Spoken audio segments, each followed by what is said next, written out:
Today we're making carne molida with chile poblano. This is a kind of picadillo, a Mexican casserole. It's super delicious, easy to make, and special for people wanting a low-calorie diet or people with diabetes, and for the whole family. A great way to integrate lots of veggies for the kids. So welcome to Mexican Food by Laura. Let's start. For this recipe you will need 1 teaspoon of minced garlic, 3 poblano peppers, roasted, skinless and seedless, 2 cups of chopped tomato, 1.5 cups of chopped onion, 1 tablespoon oregano, 1 teaspoon cumin, 3/4 of a teaspoon of salt, 1.3 pounds of ground meat or 600 grams.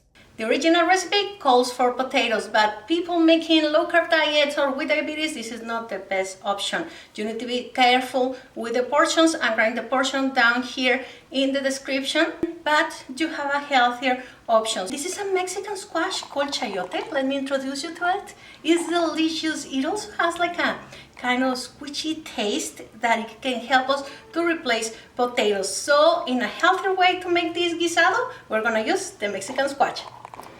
You can find chayotes in more Mexican supermarkets, and we're gonna peel it, cut the chayote in slices and then in squares.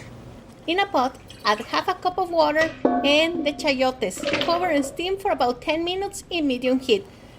Do the same process if you're using potato. In a pan, add 1 tablespoon of vegetable oil. I'm using avocado oil. Let it warm up and then add the garlic. Saute for a few seconds at a medium heat, then add the onion and saute until the onion starts to change color. Then add the ground meat on top of that, the oregano, cumin, and salt. With the cooking shovel, cut the meat into small pieces while it's cooking and mix together with the vegetables. When the beef is medium well or almost totally cooked, add the tomato, the poblano, and the chayote.